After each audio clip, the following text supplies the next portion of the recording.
سلام دوستان، امروز اومدیم با یه آموزش دیگه. امیدوارم که روز خوبی رو شروع کرده باشین. امروز میخوام بهتون سینی رزینی آموزش بدم که باهاش به درآمد برسیم. این طرح قرار بود فقط بین استاد و هنرجوهایی که از استاد تهیه میکنن دستشون بمونه، ولی با توجه به شرایط این سینی باز تونستن طرحش رو ازش بسازن. از استاد خوبم خانم پریناز جعفری تشکر میکنم که تونستن این قالب رو طراحی کنن و اولین نفری بودن که این قالب رو طراحی کردن و به دست هنرجوها رسوندن که منم یکی از هنرجوهای ایشون بودم و ازشون تشکر میکنم که ما رو به درآمد رسون. و شما هم میتونین با این سینی رزینی که طرح پریناز بهش میگن ازش به درآمد برسیم.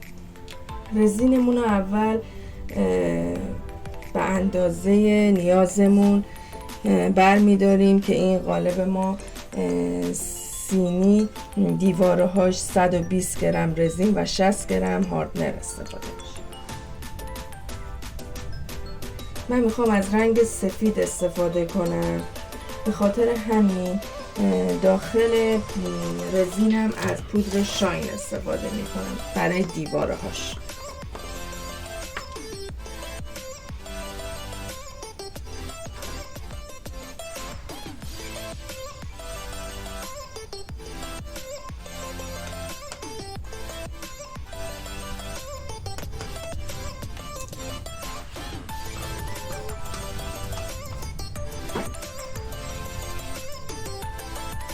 همش میزنیم رزین و پودر شاین. بیسمون رو اول تراز میکنیم. وقتی که تراز کردیم قالبمون رو روش میذاریم و با چسب کاملاین داخل قالب رو قشنگ تمیز میکنیم و رزین و هاردنر رو میذاریم کمی استراحت کنه. ببخشید دوستان.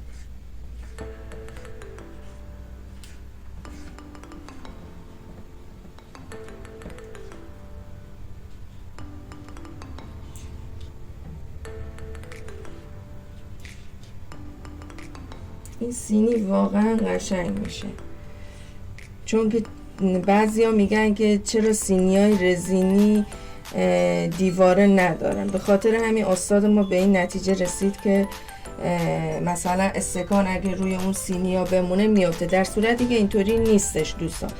شما میتونید با این حالا بعضیا سلیقه یا بعضیا اونا رو میپسندن و بعضیا که دیواره داره میپسندن. به خاطر همین استادمون خانم پریناز جعفری تونستن این سینیو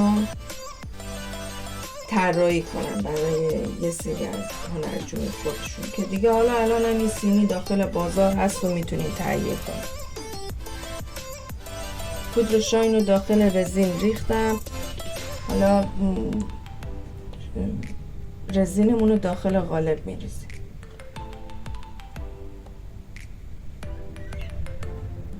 دیوارا رو میذاریم تا چند روز کاملا خشک بشه.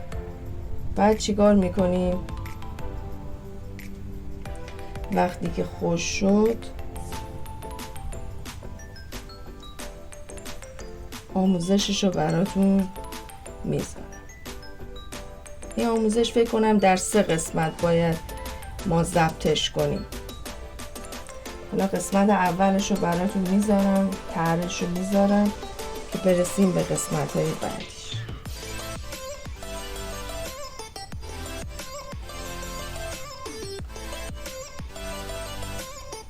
برای دستاش هم میتونی از قالبایی که قبلا داشتیم مثل همین قالبی که من توی وسطش گذاشتم از دستش میتونی، یا میتونی از دستای دیگه هم استفاده کنی برای طرحش که خیلی قشنگ میشه.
این قسمت از آموزش به پایان رسید. ما میذاریم این کار خشک بشه. وقتی که خشک شد بقیه آموزش رو برای شما میذارم. شما رو به خدای بزرگ میسپارم. خدا یار و نگهدارش.